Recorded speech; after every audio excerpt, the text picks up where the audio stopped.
Buenos días.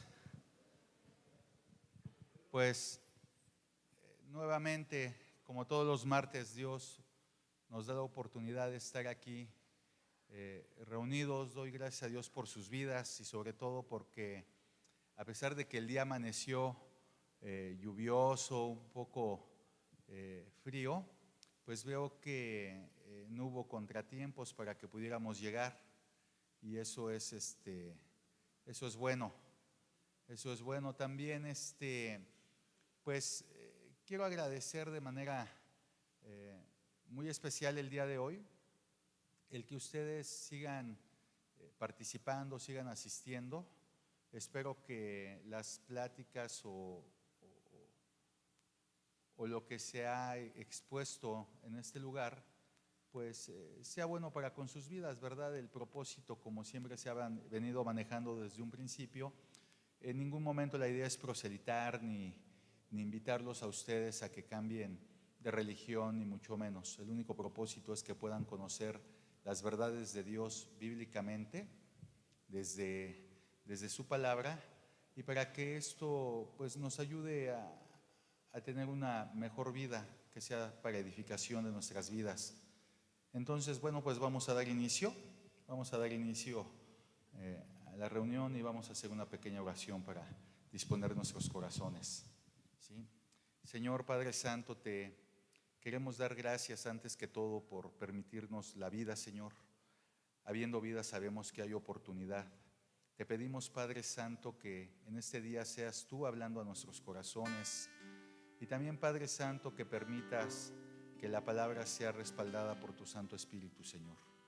Padre, te pido que quites el cansancio, que quites toda somnolencia que pueda haber en los presentes, que ayudes para que pueda haber pues mucha atención hacia lo que hoy quieres hablarnos. Te lo pedimos en el nombre de tu Hijo amado, mi Señor Jesús.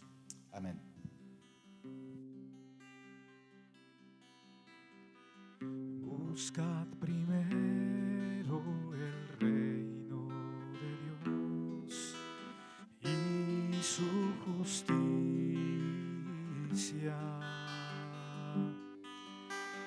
Todas las cosas se te añadirán.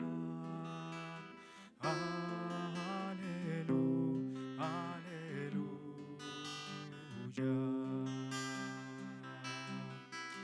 No solo de pan el hombre vivirá, sino de cada palabra que sale de la boca de Dios. Aleluya, aleluya.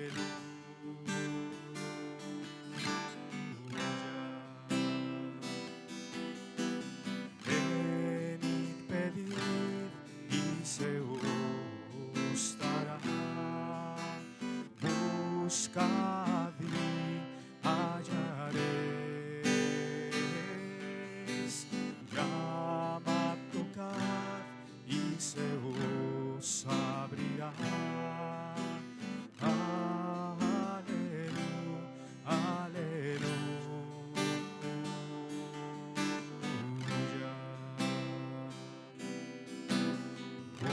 Buscad primero el reino de Dios y su justicia.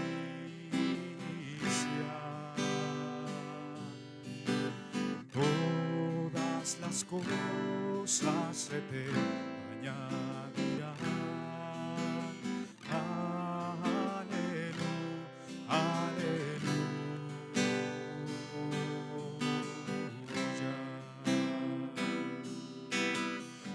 Solo de pan el hombre vivirá, sino de cada palabra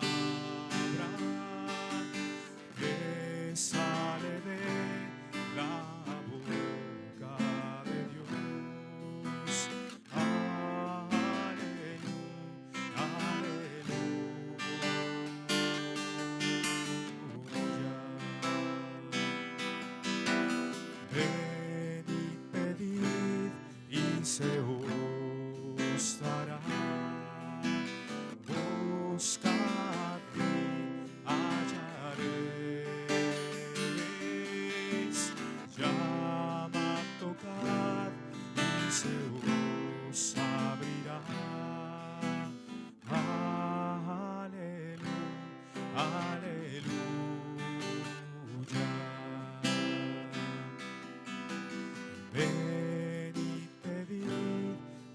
se os dará. Buscad y hallaréis, llama, tocad y se os abrirá. Aleluya, aleluya.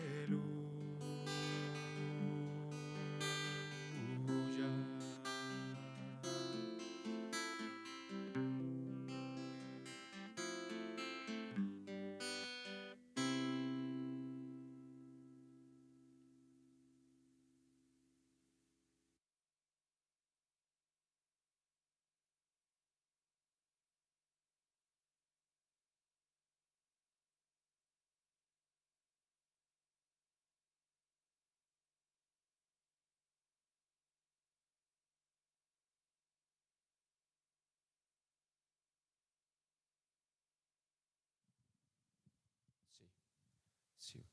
Muy buenos días. Dios bendiga a todos los presentes. Un gusto poder estar una vez más aquí con ustedes y compartir de la palabra de Dios. Y bueno, quizá algunos se preguntarán por qué camina así el hermano. Tengo una rodillera inmovilizadora para un tratamiento de una parte de la rodilla que tuve una lesión hace 3 años y bueno, pues me está viendo un ortopedista y me recomendó inmovilización de 2 meses para poder recuperarme.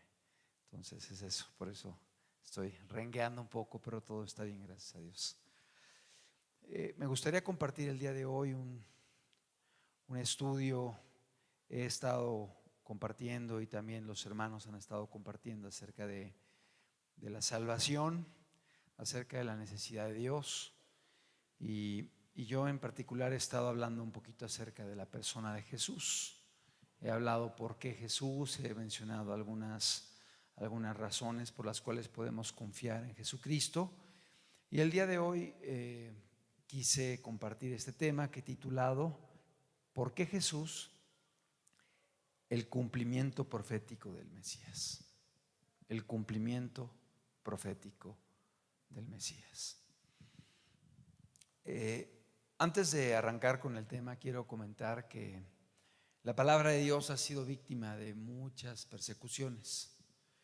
Hay países donde uno no puede tener un libro como este, y de tenerlo puedes perder tu trabajo, tu familia, tu libertad y la vida, solo por tener un libro como este. Ahora, mucho más si lo predicas y mucho más si te congregas, te reúnes en un lugar para poder estudiar juntos. Países como Pakistán, países como Somalia, países como Indonesia, países como Irak, son países donde hay una persecución muy fuerte hacia personas que deciden estudiar la palabra de Dios y mucho más poner en práctica la palabra de Dios. Vivimos en una sociedad occidental donde tenemos ciertas libertades y gracias a Dios que podemos reunirnos con libertad y estudiar juntos y aprender y no hay una limitante en cuanto a ello. Pero hay lugares donde la palabra de Dios está prohibida.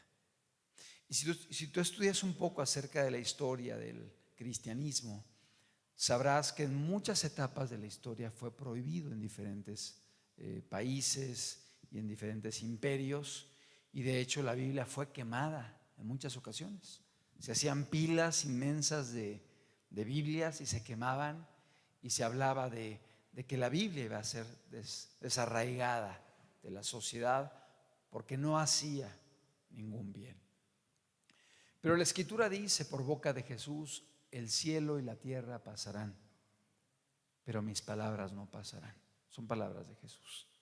Y en el Antiguo Testamento, en Isaías, dice: sécase la hierba, marchítase la flor, mas la palabra del Dios nuestro permanece para siempre. O sea, Dios protege su palabra, Dios soporta su palabra. Y a pesar de toda la persecución que ha tenido la Biblia sigue siendo el libro más traducido, más vendido más reproducido, más diseminado por todo el mundo. Se ha traducido en cientos y más de 1000 idiomas y dialectos. Y el día de hoy, en cada continente y casi en todos los países, hay Biblias o porciones de la Biblia en dialectos, idiomas, lenguajes de toda la humanidad alrededor del mundo. Y a pesar de la acérrima persecución que ha habido en contra de la palabra de Dios, la palabra sigue vigente, porque Dios lo dijo y porque Dios vela por ella, pero Dios lo dijo. Y es un cumplimiento profético. Algo que fue escrito, Isaías escribió hace 2700 años y se sigue cumpliendo el día de hoy. Y quiero comenzar este estudio, esta conferencia con la siguiente diapositiva. Es una anécdota de alguien que ya lo había citado antes, pero quise referirme a él como un ejemplo práctico de lo que estoy comentando. En la fotografía, bueno, en el dibujo, en la diapositiva, vemos una imagen de un hombre llamado Voltaire, que su nombre era François-Marie Arouet, más conocido como Voltaire, que fue un escritor, filósofo, abogado, historiador francés del siglo XVII, 1694 a 1778. Este hombre Voltaire, a pesar de que abogó por varios derechos en la sociedad en la cual él vivió, él tuvo una actitud indiferente hacia Dios. Él tuvo una oposición muy grande hacia todo lo que tuviese que ver con Dios y con religión. Y en cierta forma tenía razón, porque la religión lamentablemente ha utilizado la organización para a veces hacer muchas cosas incorrectas. Pero no estamos hablando de religión, estamos hablando de Dios, de su palabra. Y desgraciadamente Voltaire comenzó a pelear en contra de Dios, en contra de la Biblia. Y aún él ridiculizaba a aquellos que creían en Dios. En su época había un gran científico llamado Isaac Newton, que es el descubridor de varias de las leyes que el día de hoy se conocen, de la física, de la química. Newton era coetáneo o contemporáneo de Voltaire. Y Voltaire ridiculizaba mucho a Newton porque creía en Dios y se burlaba de él. Y dentro de las afirmaciones de Voltaire fue que 100 años después de su muerte, algunos dicen 70, otros dicen 100 años después de su muerte, la Biblia iba a ser desechada como un libro mitológico y no iba a ser más estudiada, ni leída, ni vendida, ni difundida. 100 años después de su muerte, la Biblia iba a desaparecer como un libro de impacto. Y bueno, tenía razón en parte, porque se murió, nada más en eso, que dijo 100 años después de mi muerte, se murió. En eso tenía razón, porque sí se murió. Pero 100 años después de su muerte, la Biblia siguió siendo difundida, publicada, predicada y creída. Y no solo eso, este hombre tenía en su casa una imprenta donde él pues producía, escribía, difundía material que él mismo escribía. Era una imprenta personal. Bueno, la imprenta de Voltaire fue comprada por las sociedades bíblicas de Francia y fue utilizada para reproducir miles y miles y miles de Biblias. Aquel que dijo 100 años después de mi muerte la Biblia va a desaparecer, su propia imprenta 100 años después estaba imprimiendo Biblias. Y el día de hoy la Biblia sigue siendo el libro más difundido en toda la historia de la humanidad. De hecho, la Biblia fue el primer libro impreso en la imprenta moderna, allá con Johannes Gutenberg en Alemania. Primer libro impreso, la palabra de Dios. Un dato interesante para que podamos entender la importancia y la trascendencia de la palabra de Dios. La siguiente, por favor. Un texto de la Biblia, Isaías 46:9, dice la Escritura: acordaos de las cosas pasadas desde los tiempos antiguos, porque yo soy Dios y no hay otro Dios, y nada hay semejante a mí, que anuncio lo por venir. O sea, Dios anuncia lo que ha de venir. Dios anuncia el futuro, que anunció el porvenir desde el principio. Y desde la antigüedad lo que aún no era hecho. Que digo, mi consejo permanecerá y haré todo lo que quiero. Pero quiero enfocarme en esto, que anuncio lo porvenir desde el principio. La palabra de Dios está llena de profecías.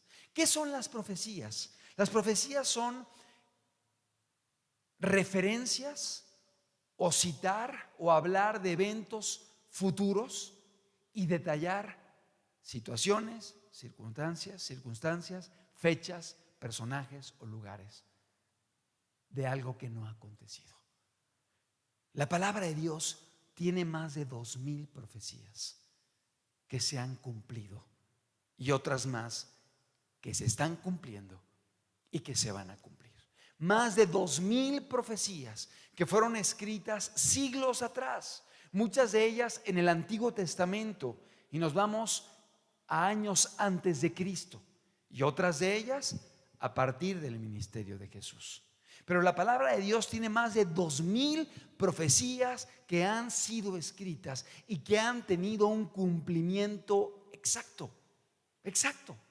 Algún día tendremos la oportunidad de hablar acerca de la Biblia en particular, y primeramente Dios, lo pensamos con los hermanos que estamos compartiendo, hablar acerca de profecías específicas que fueron referidas siglos antes y cómo tuvieron un cumplimiento exacto, con Nabucodonosor, con Ciro, con diferentes reyes y emperadores.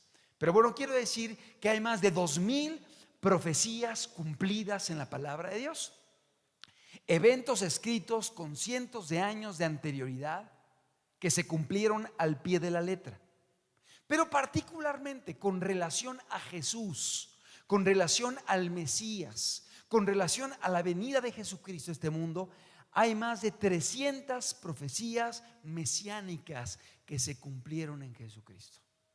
Profecías que fueron escritas 100 años, 200 años, 700, 1000 años antes de Jesús, y que se cumplieron al pie de la letra en el ministerio de Jesucristo, y que los judíos, los israelitas, estaban esperando al Mesías, y precisamente en Jesús se cumplen todas estas profecías para que ellos pudieran tener la certeza de que Él era el Mesías que estaban esperando.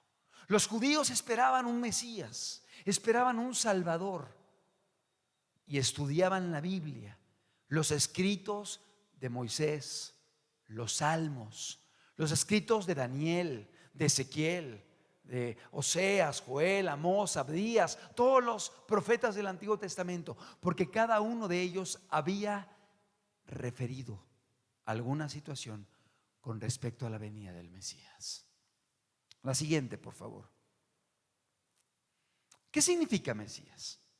La palabra Mesías viene del hebreo Meshiach, Mesías en castellano, del griego Christos o Christos, ¿sí? De aquí viene el término Mesías, del hebreo Meshiach y del griego Christos o Cristos, que significa ungido. En la antigüedad, cuando una persona era elegida para realizar alguna función especial, por ejemplo ser un sacerdote, o por ejemplo ser un profeta, o por ejemplo ser un rey, eran ungidos. Y eran ungidos por aceite que llevaban en un cuerno de animal, se utilizaba como un depósito, y ese depósito de aceite era vertido sobre la cabeza de la persona, la cual era ungido. Y eso significaba que tenía un llamado especial, que había un llamado particular para una misión especial que tenía que cumplir. Pero los judíos esperaban a un Mesías en particular, un Mesías que los habría de liberar de los imperios asirio, babilónico, posteriormente los romanos, que fueron sojuzgando a los judíos, que los fueron oprimiendo, que los fueron lastimando, también los egipcios en el pasado. Ellos esperaban un Mesías que tuviera el poder y la gloria y mucha más gloria que David y Salomón en su reino, y que tuviera un reino que fuese perenne, eterno. El Mesías esperado por los judíos. Y el Antiguo Testamento, en los diferentes libros, hablan acerca de este Mesías. El Mesías representaba a un enviado de Dios, separado para una misión especial, y en particular la salvación del pueblo de Dios.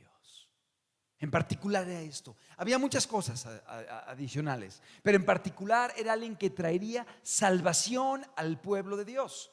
Y más adelante se entendería que traería salvación no solamente al pueblo de Dios, sino también a los gentiles.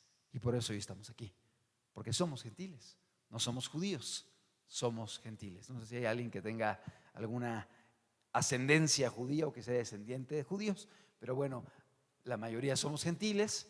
Y bueno, finalmente la salvación, no solamente para el pueblo escogido, sino para toda la humanidad. Esto es el Mesías. Y el Antiguo Testamento nos hablaba muchas cuestiones acerca del Mesías. De hecho, el Antiguo Testamento está lleno de referencias mesiánicas. Y como te digo, en Jesucristo, solamente en Jesús se cumplieron 300 características mesiánicas que habría de tener el ungido y el enviado de Dios. Y no hay una contradicción, Jesús era Dios, sino que Dios el Padre envía a Dios el Hijo para venir a la tierra a salvar a la humanidad con una misión especial. La siguiente, por favor. Este pasaje está en Lucas y hace referencia a Jesús platicando con dos discípulos después de su resurrección. Los discípulos iban camino a Emaús, a una ciudad. Jesucristo ya había muerto. Los judíos, los discípulos de Jesús, estaban consternados porque su maestro, su salvador, su rabí, había sido asesinado, había sido crucificado, había sido humillado y envilecido a través de la muerte más ominosa, vergonzosa que había en aquella época, la cruz. Y precisamente 3 días después de la crucifixión de Cristo, los discípulos iban caminando rumbo a Emaús y de pronto se les acerca una persona. Era Jesús resucitado. Ellos no lo sabían. Y dice la Biblia que él empezó a preguntarle: ¿por qué estáis tristes? Ellos dijeron: pues que no saben lo que ha pasado, que mataron al Mesías, y empezaron a hablar acerca de lo que había acontecido. Perdón, me estoy equivocando de texto, pero bueno, si ponemos la siguiente, por favor. Entonces Jesús les dijo: oh insensatos y tardos de corazón para creer todo lo que los profetas han dicho. ¿No era necesario que el Cristo padeciera estas cosas y que entrara en su gloria? Y comenzando desde Moisés y siguiendo por todos los profetas. ¿Todos los profetas? Isaías, Jeremías, Ezequiel, Daniel, Oseas, Joel, Amós, Abdías, Jonás. O sea, todos los profetas del Antiguo Testamento, empezando por Moisés y siguiendo por todos los profetas, les declaraba en todas las escrituras lo que decían de él. Es decir, Jesús utilizó el propio Antiguo Testamento para confirmar que en él se había cumplido lo que había hablado Isaías, Jeremías, Ezequiel, Daniel, Oseas, Joel, Amós, Abdías, Jonás, Miqueas y todos los profetas del Antiguo Testamento habían referido sobre el Mesías. Él es el cumplimiento de las profecías mesiánicas. Y es muy importante esto, porque Dios nos deja elementos, nos deja pruebas para que podamos creer. Es decir, el cristianismo no está basado en dogmas. ¿Qué es un dogma? Imposiciones de fe que tenemos que creer, aunque no hay elementos para creerlas. Es un dogma. Y el cristianismo no está fundado por dogmas, está fundado por evidencias que Dios ha dejado y que nos llevan a confiar en Él, a creer en Él y a saber que Él es real y es verdadero y que podemos confiar en su palabra. ¿Okay? Entonces Jesús habla con estos discípulos y les dice todas las referencias que había de Él en las Escrituras y les llama insensatos y tardos de corazón para creer todo lo que los profetas han dicho. Ahora sí ponemos la siguiente, por favor. no la siguiente, perdón, la anterior. Este pasaje de Lucas 2:10 nos habla cuando Jesús nace. Y nos habla de los pastores que están cuidando del rebaño, están en el campo. Y de pronto, una de las señales es que Él sería anunciado.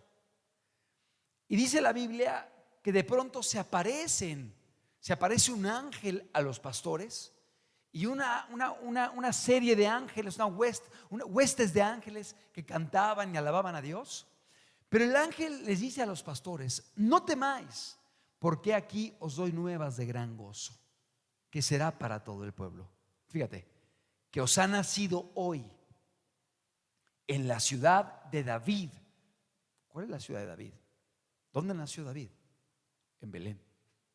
Que os ha nacido hoy en la ciudad de David un Salvador, que es Cristo, Christos, griego, que es Cristo el Señor, que es el Mesías, el Señor. Os ha nacido hoy un Salvador.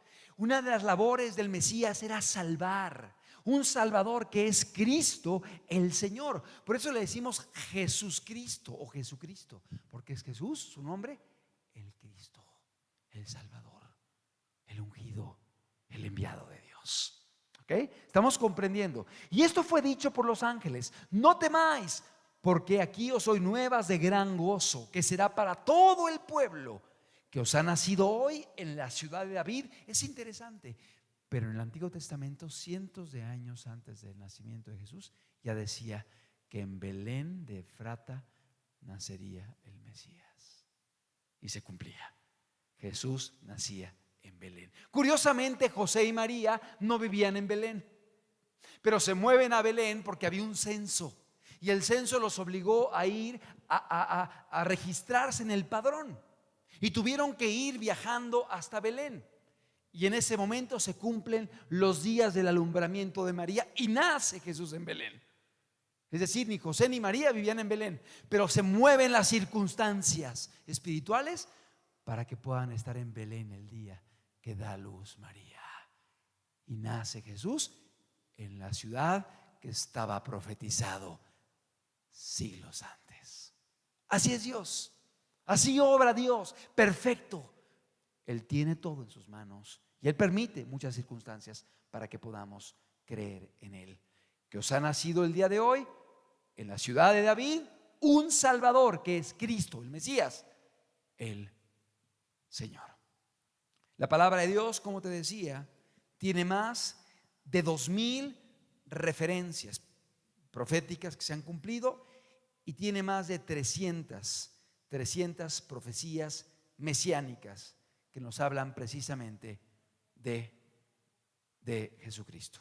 La siguiente, por favor. La siguiente. Ok. Voy a citar algunas profecías que vienen en el Antiguo Testamento. Va a ser rápido porque no tenemos mucho tiempo, pero voy a citar algunos datos del Antiguo Testamento que fueron escritos cientos de años antes de Jesús, para que veas que en Jesús se cumplieron. Nacería de una virgen, sería hijo de Abraham, del linaje de Abraham, hijo de David, de la descendencia de David, nacido en Belén, precisamente donde nació Jesús. Sería homenajeado con regalos, habría presentes cuando naciera. La matanza de los niños con Herodes también estaba profetizado. Precedido por un profeta, es decir, se decía que un profeta iba a tener un ministerio previo al de Jesús. Se cumplió con Juan Bautista, que preparó el camino para Jesús. Que su inicio sería en Galilea, y es exactamente donde comenzó el ministerio de Jesús. Que sería un ministerio con milagros, y así fue: sanidades, resurrecciones, paralíticos levantados, ciegos viendo, sordos oyendo, mudos hablando. Un ministerio con muchas señales. Que hablaría en parábolas. Todo esto lo decía el Antiguo Testamento. Y efectivamente el ministerio de Jesús tiene muchas enseñanzas que son utilizados. Es utilizado el estilo de las parábolas, el estilo didáctico de parábola. que entraría a Jerusalén en un asno. Nos habla de la entrada triunfal y nos dice que entraría Jesús montado en el hijo de una pollina, de un pollino de asno, o sea, en el hijo de una burrita, de un pollino de asno. O sea, todo esto venía profetizado en el Antiguo Testamento. Nos dice también que sería traicionado por un amigo, fue traicionado por Judas. Nos dice que sería vendido por 30 monedas de plata, es lo que pagaron por Jesús. Nos dice que sería abandonado por sus amigos, literalmente lo dejaron solo antes de la crucifixión.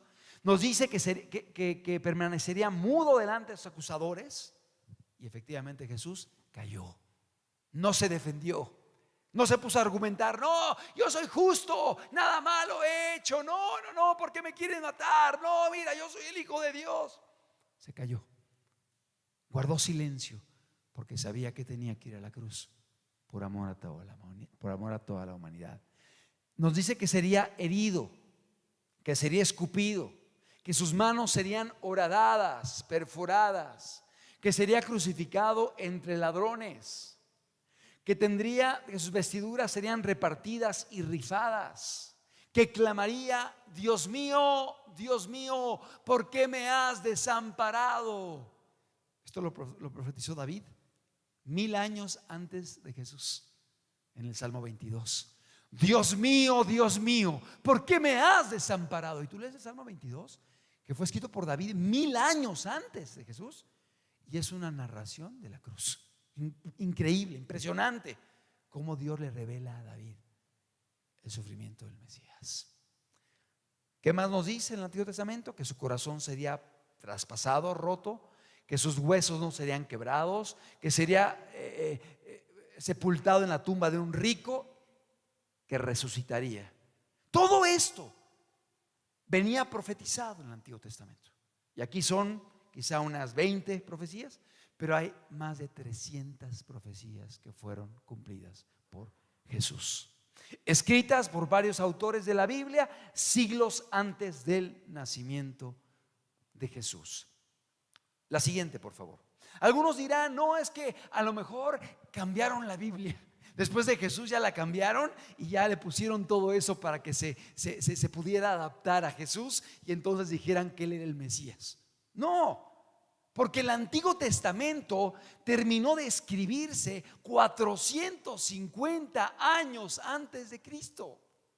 Y aún la Biblia Septuaginta, que es una Biblia en griego que fue traducida del hebreo al griego, terminó de ser traducida en el año 200, en el reinado de Ptolomeo, que fue entre el 285 al 246 antes de Cristo. Ya estaba la Septuaginta, que es el Antiguo Testamento en griego. Es decir, se tenían ya documentos serios escritos, de los cuales aún hay hoy vestigios de lo que habían escrito los profetas y otros autores del Antiguo Testamento, donde venían todas las profecías mesiánicas que se cumplieron en Jesús, que nació 450 años después de que el Antiguo Testamento había sido escrito. Es algo impresionante, porque para que en alguien se cumpla todo lo que fue escrito del Mesías, es prácticamente imposible. La siguiente, por favor. Voy a dar algunos datos interesantes. La compañía de publicaciones de Denver, Christian Victory, está dispuesta a dar una recompensa de $1000 si uno pudiera hallar a alguien aparte de Jesús, ya sea vivo o muerto, que pueda cumplir únicamente la mitad de las predicciones concernientes al Mesías que aparecen en Mesías en both Testaments, el Mesías en ambos testamentos, por Fred John Meldau. ¿Sí? Es un libro donde este autor, Fred John Meldau, analiza varias profecías.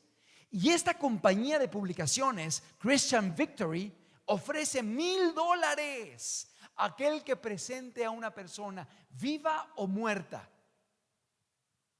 que pueda cumplir solamente la mitad de las predicciones.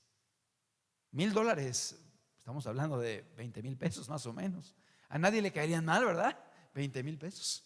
Pues hasta el día de hoy nadie se ha presentado para decir: mira, aquí presento a este fulano de tal o a este mengano de tal, para demostrarte que en él se cumplieron la mitad de las profecías y predicciones que vienen en el libro.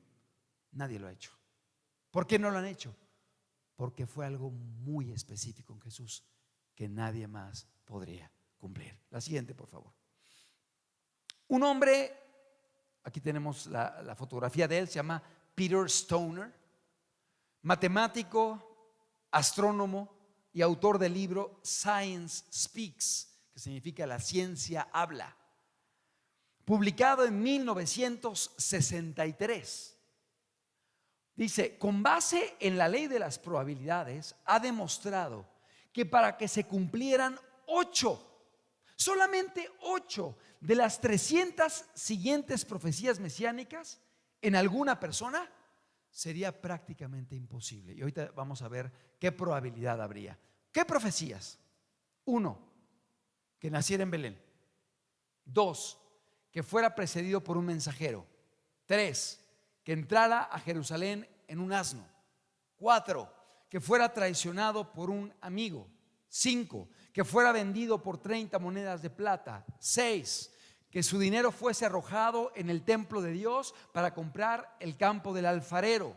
7, que permaneciese mudo delante de sus acusadores. Y 8, que fuese crucificado entre ladrones con las manos horadadas. Solamente estas 8 profecías, para que se cumplieran en una persona, según la ley de las probabilidades. Y aquí hacemos un alto. ¿Qué es la ley de las probabilidades? Es una ciencia que estudia qué tan probable es que algo acontezca. Por ejemplo, si yo así con la rodilla como estoy, me echo un brinco para caer en la silla, a lo mejor de 1 en 10 le atino, en 9 me caigo. Según la ciencia de las probabilidades, si me aviento para sentarme así, a lo mejor en 10 me caigo en el piso, pero en una vez le atino, cuando menos de 1 en 10. Esto es la ciencia de las probabilidades. Pero qué probable es que yo dé un brinco y que caiga parado en la última silla de allá. Está más complicado, ¿verdad? Tendrían que conjuntarse muchos fenómenos. Por ejemplo, que entrase por aquí un tornado. Sí podría pasar, que viniese un tornado así, y al brincar yo me llevara al tornado y me soltara por allá y cayera parado. ¿Pudiera pasar? Sí, pudiera pasar. Pero la probabilidad es muy remota. Es 1 entre, a lo mejor, 1,000,000 de intentos o más. Esto hace la ciencia de las probabilidades: analizar qué tan posible, qué tan probable es que acontezca un evento. ¿Sí? Entonces este hombre, Peter Stoner, lo que hace es analizar 8 profecías y dice: ¿qué tan probable es que se puedan cumplir en una persona? Y se cumplieron en Jesús. Solamente tomó 8 de las 300. La siguiente, por favor. Según la ley de las probabilidades, la probabilidad de que algún hombre que pudiera haber vivido y haber cumplido estas profecías es de 1 a la 10 sobre 17. O sea, un 1 con 17 ceros.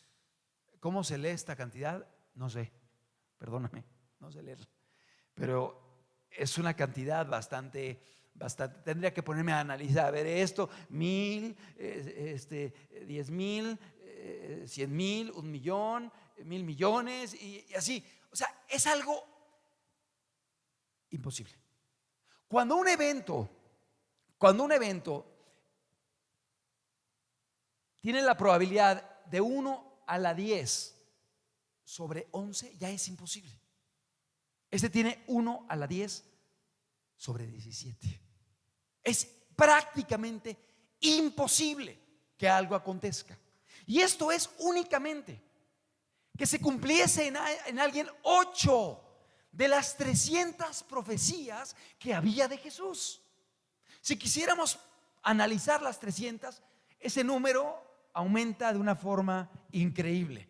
Es literalmente imposible que en alguien pudiese cumplirse eso por el azar, por casualidad. tendría que ser un evento milagroso. Y esto lo fue en Jesús. Para que podamos comprender las probabilidades para que esto aconteciese, Peter Stoner nos pone un ejemplo y dice: si llenásemos de monedas el estado de Texas está en Estados Unidos y es el estado más grande dentro del territorio de Estados Unidos, sin contar Alaska, ¿sí? Fuera de Alaska, dentro del territorio, es el estado más grande. Mide 695,621 kilómetros cuadrados, o sea, casi 700,000 kilómetros cuadrados. Pudiéramos pensar que es una tercera parte de la República Mexicana. Es un estado inmenso, un estado enorme. Si llenásemos el estado de Texas con 60 centímetros de monedas, de plata, de lo que fuese, pero si llenara todo el estado con 60 centímetros de monedas, todo lleno así de espesor de monedas, y dentro de ese estado marcásemos una moneda con una X y lo aventásemos en medio del estado, ahí está, en medio de todas las millones de monedas, y a alguien le vendamos los ojos y le decimos: puedes entrar al estado de Texas, y a la primera tienes que sacar la moneda marcada, a la primera. ¿Qué tan probable es? Prácticamente imposible. Para que entendamos la dimensión de Texas, la siguiente por favor. Aquí lo puse en rojo, Estados Unidos, y lo comparo con Chihuahua, que es el estado más grande que tenemos nosotros. Es un estado que mide 247,455 kilómetros cuadrados. 200. Texas mide 600. O sea, serían casi 3 estados de Chihuahua juntos, un poquito menos. Para que entendamos la dimensión de Texas. Es como llenar 3 Chihuahuas juntos de monedas por 60 centímetros de profundidad, marcar una sola moneda y decirle a alguien con los ojos vendados: vas a entrar, y a la primera vas a sacar la monedita marcada. Así de probable es que se cumplieran en Jesús 8 profecías. Amado en una persona, 8 profecías. Esto significa que es algo prácticamente imposible. La siguiente, por favor. Todo esto se cumplió en Jesús para que podamos entender una verdad. Él vino de una forma sobrenatural a este mundo. Él nació por obra sobrenatural y divina, y con un propósito especial e importante para la humanidad. Él es el Mesías. Él es el que fue profetizado por Isaías. Él es el que fue profetizado por Zacarías. En Él se cumple la palabra de Dios. Y Él venía con una misión especial, como aquel que recibía el aceite derramado en su cabeza. ¿Y cuál era la misión que Él tenía? Salvar a la humanidad, traer salvación a la humanidad. Y volvemos a Lucas 2:10, que son los pastores que están ahí cuidando del rebaño el día que nace Jesús. Y dice la escritura que de pronto hay una aparición angelical y le dice el ángel: no temas, porque te doy nuevas de gran gozo. Nuevas de gran gozo. Hay gran gozo porque hoy ha nacido en la ciudad de David un Salvador, que es Cristo el Señor. Ha nacido el Mesías, ha nacido el Salvador. Se refería al nacimiento de Jesucristo. Ha nacido el ungido, ha nacido el enviado, aquel que ha sido enviado al mundo con una misión especial. ¿Y cuál es la misión del Mesías? La misión del Mesías es salvarte a ti y salvarme a mí, y darle a la raza humana la oportunidad de la vida eterna. Dios ha dejado una ley moral. Y cuando alguien transgrede la ley moral de Dios, se le llama pecado. Eso es el pecado, romper los mandamientos morales que Dios ha dejado. No es los buenos deseos de Dios, no es las recetas de Dios, las recetas espirituales de Dios. No, es la ley de Dios. ¿Qué significa ley? Que es obligatorio, que es necesario para el funcionamiento de la sociedad, como las leyes que establece el país. Es ley de Dios. Pero la ley significa que es obligatoria, y la ley también significa que cuando se transgrede, la persona se hace acreedora a una multa o a un castigo, porque no es un consejo, es una ley, es obligatorio. Así como las leyes de tránsito, si alguien las viola, va a incurrir en un delito y se acarrea una multa o una pena, que puede ser salarios mínimos o puede ser la privación de la libertad. Esa es la ley de Dios. Y cuando alguien la transgrede, se hace acreedor de una multa. Y Dios dijo: la paga del pecado es muerte. Es decir, cuando alguien hace lo malo, cuando alguien peca en contra de Dios, ya lo hemos comentado antes, se hace acreedor a la muerte. Y todos los presentes estábamos aguardando esto en nuestras vidas, porque cada quien sabe cómo vivimos antes de conocer a Dios. Cada quien conoce su pasado, cada quien sabe de dónde viene. Quizá en nuestro pasado hay capítulos vergonzosos, de robos, de mentiras, de adulterios, de abortos, de otras acciones que quisiéramos borrar de nuestra historia, pero ahí están, acontecieron, nos avergüenzan, no quisiéramos que nadie la supiera, y cuando la gente la sabe nos produce vergüenza y temor. Y hay otras más que nadie sabe, pero solamente tú y Dios la saben. Pero ¿sabes algo? Están escritas en algo que se conoce en la Biblia como el libro de las obras, donde está escrito todo aquello que el hombre ha hecho y ha dicho, las intenciones del hombre. Amado, qué importante es entender que hay consecuencias buenas de lo bueno que hacemos, pero igualmente hay consecuencias nocivas y destructivas de lo malo que hacemos. Y seguramente muchos de los presentes han llegado al punto de decir: cómo quisiera volver el tiempo atrás y no haber hecho lo que hice. Cómo quisiera volver el tiempo atrás y haber actuado de forma diferente en este incidente. ¿Sabes algo? Jesucristo, con su venida, Él nos da la oportunidad de empezar de nuevo. Él hoy te da la oportunidad de empezar una nueva vida. Su venida trajo al mundo la oportunidad de la salvación. El hombre estaba esperando la muerte eterna. El hombre estaba esperando la condenación por la vida que había llevado. Y aplico esta palabra a nuestras vidas. Tú, por la vida que llevaste, tú, por los actos que hiciste, te estaba esperando la muerte eterna. Pero Dios, en su infinita misericordia, envió al Mesías, al Salvador, aquel que le habría de dar al hombre una oportunidad de vida eterna. Pero para que el hombre pueda ser perdonado y para que el hombre pueda alcanzar esta vida eterna, el hombre tiene que reconocer las faltas que ha cometido, tiene que pedir perdón a Dios y tiene que estar dispuesto a caminar ahora de acuerdo a los mandamientos que Dios ha dejado, entendiendo, como le hemos dicho antes, que los mandamientos de Dios no son malos, no son inapropiados, no son destructivos, no son dañinos, son para nuestro bien, son para el bien de tu casa, de tu familia, de tu matrimonio, de tus hijos, de la sociedad. El arrepentimiento es decir: he fallado, he hecho lo malo, he pecado, perdóname Dios, quiero cambiar, quiero rectificar, quiero obedecerte. Y el Mesías, Jesús, a través de su muerte, nos da la oportunidad de empezar de nuevo. Porque Él viene al mundo a dar su vida por nosotros. Él viene al mundo a pagar por nosotros lo que nosotros podíamos pagar únicamente muriendo eternamente.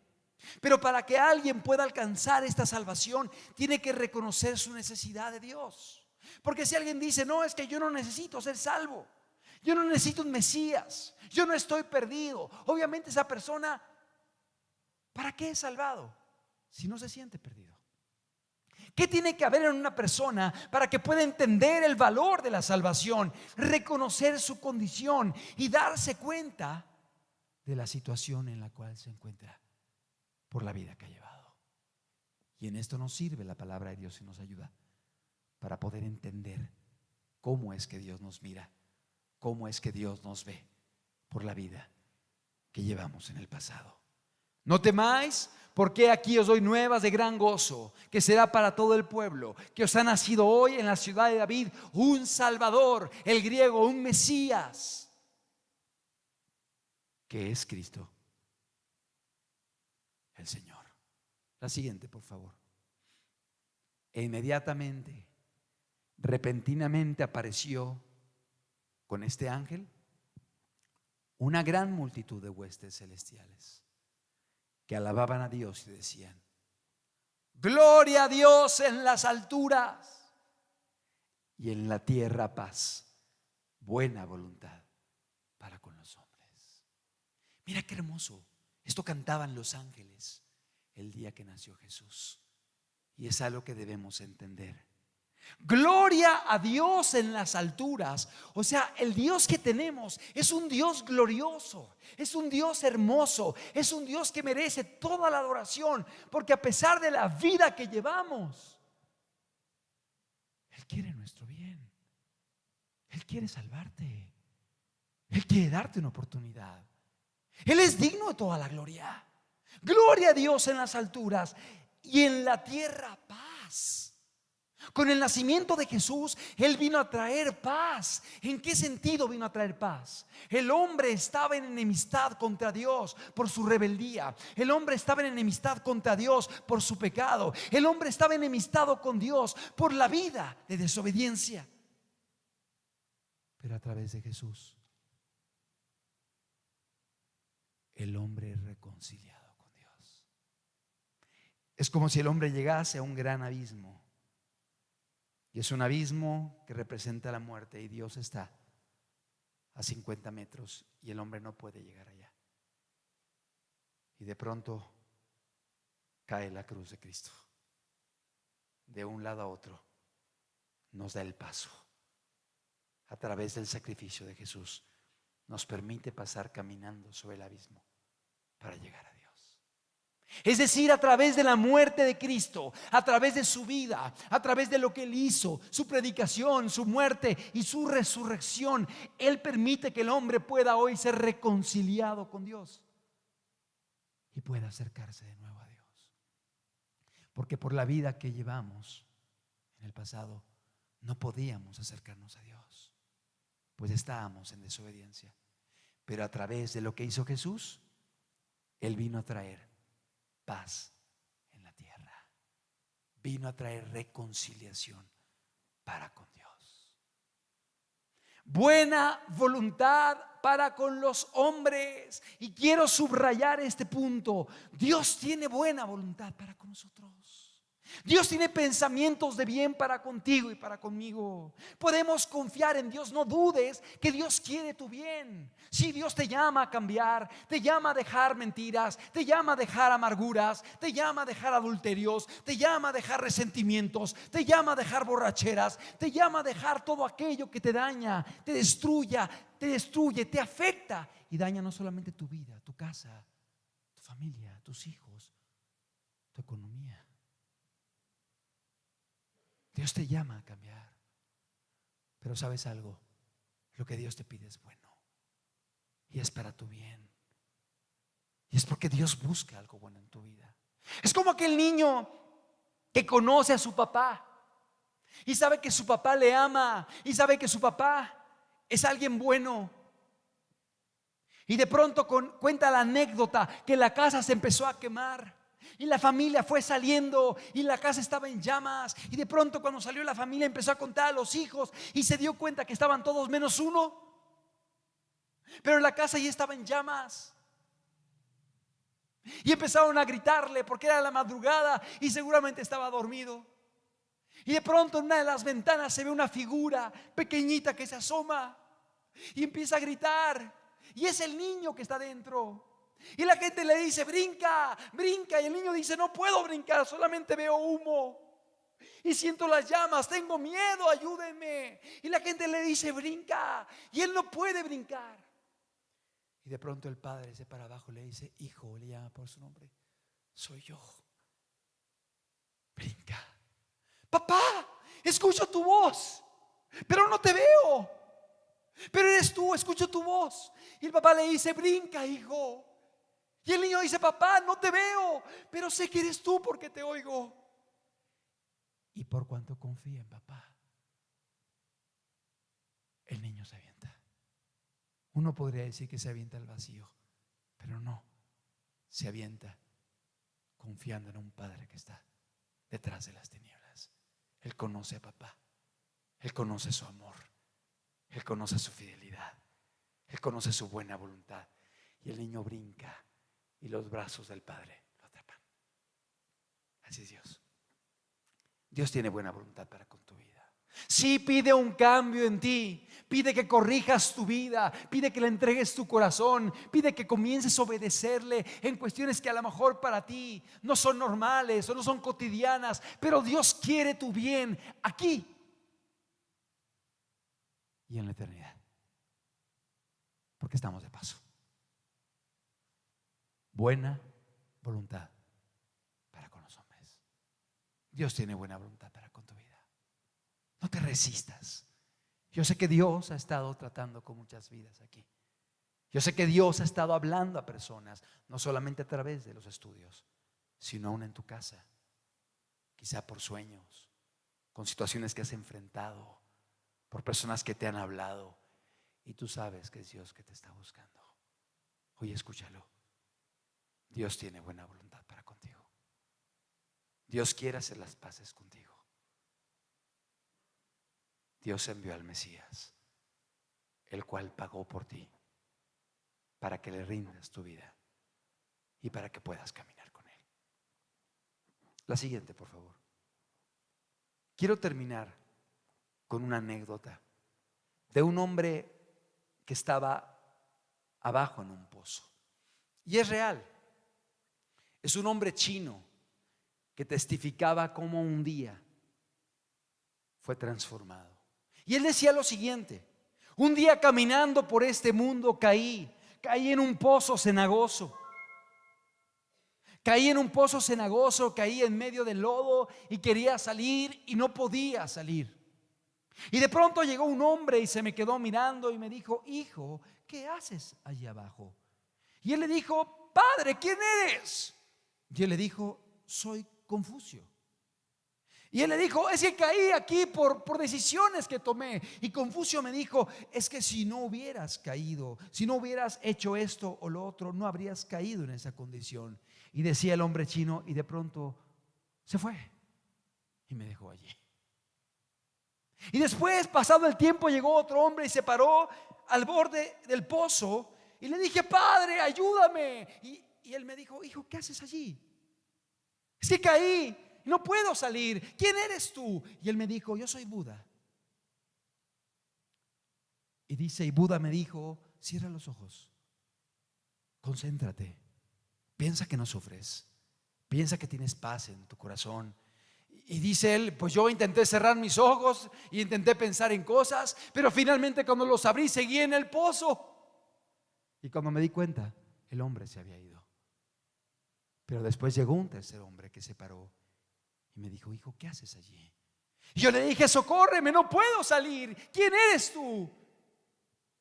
Y dice: pero ese hombre bajó al pozo, se metió conmigo, se ensució, me cargó, me ayudó a salir y me sacó de ese lugar. Pero no solamente me sacó, hoy camina conmigo, me toma de la mano y me ayuda en mis luchas, en mis pruebas y en mis dificultades. Se llama Jesucristo. Él hablaba del encuentro que él había tenido con Jesús. Había tenido contacto con otras ideologías, con otras filosofías, pero un día conoció aquel que dijo: yo soy el camino, yo soy la verdad y yo soy la vida, y nadie viene al Padre sino a través de mí.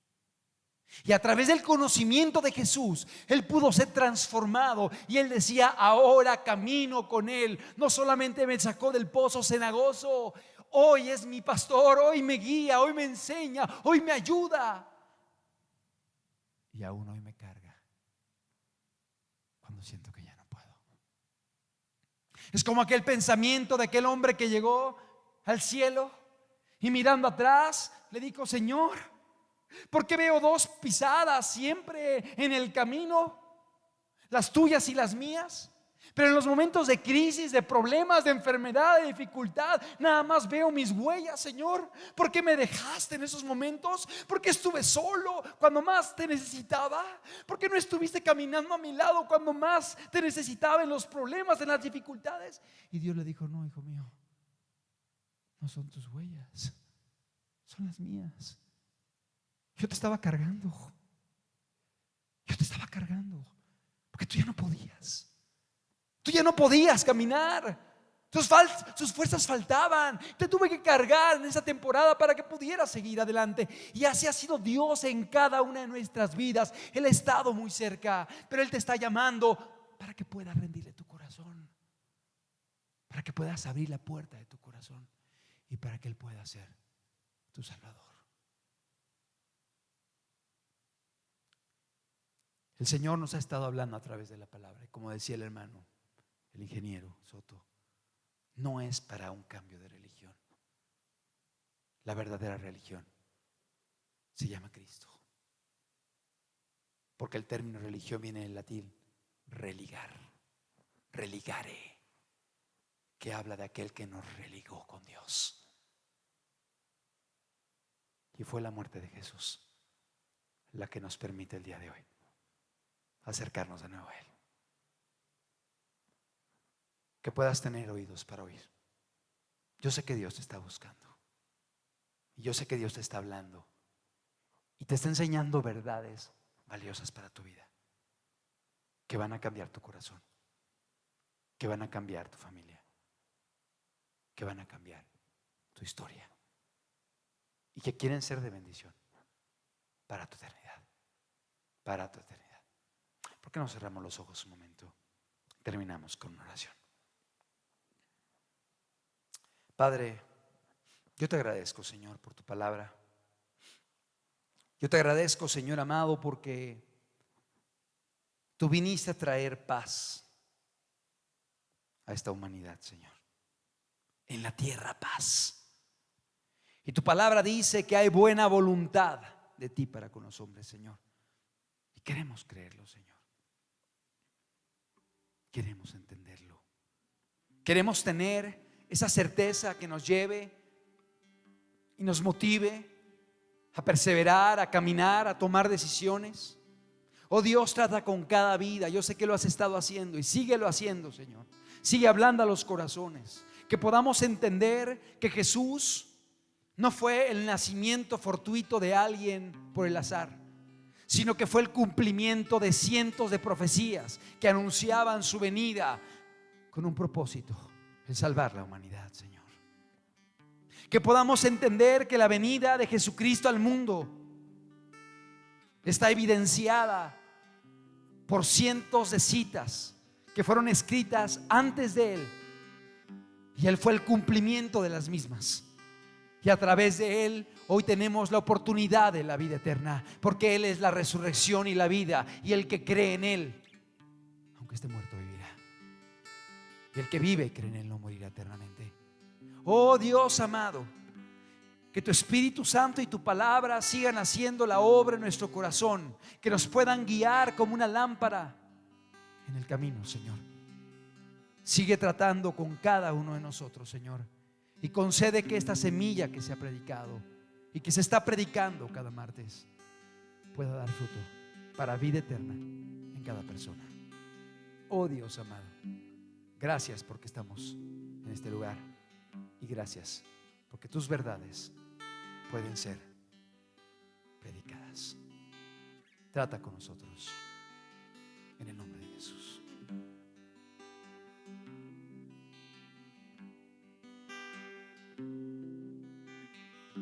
Tú eres Dios, eres Rey, tú eres Señor Jesús. Y con mi voz declararé que tú eres Rey, eres Señor.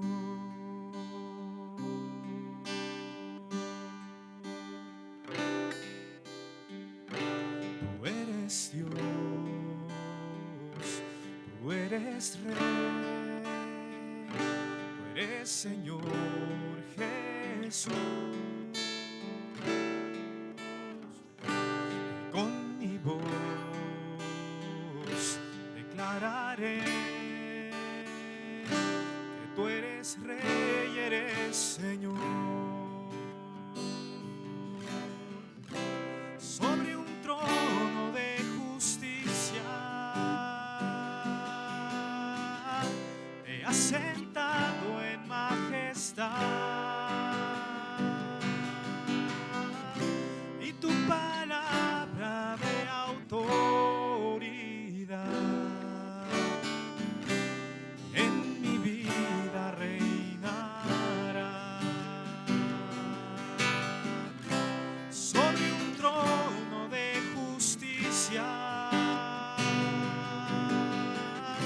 te has sentado en majestad, y tu palabra de autoridad en mi vida reinará.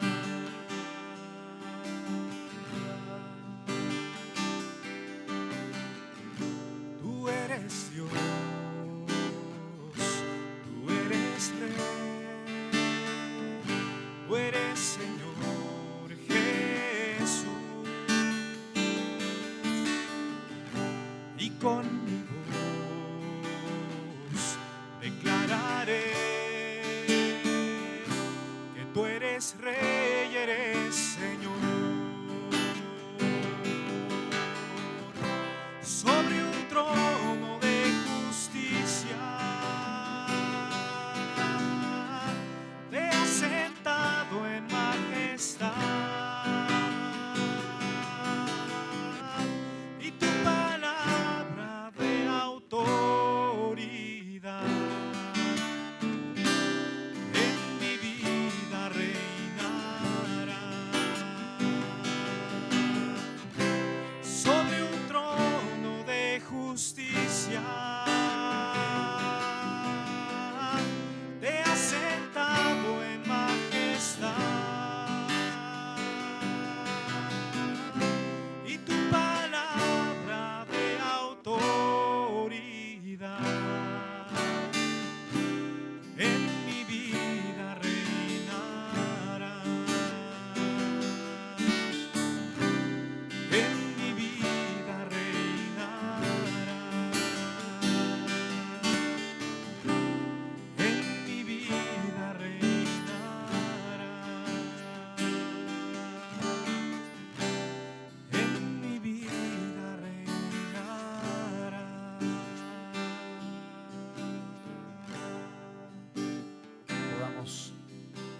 Que podamos llevar estas palabras en nuestro corazón y que todo esto pueda impulsarnos a acercarnos a Dios, a conocerle cada día más, a estudiar su palabra y sobre todo a dejar que su palabra produzca los cambios que Dios desea en nuestras vidas. Que podamos caminar confiando en Él, en Jesús, sabiendo que Él tiene buena voluntad, que Él dio su vida por ti y que Él desea cambiar tu vida, tu corazón, tu familia. Gracias, Padre, por tu palabra. Gracias por este espacio para poder estudiar juntos tus verdades eternas. Gracias por cada persona. Muchas gracias. En el nombre de Jesús. Amén.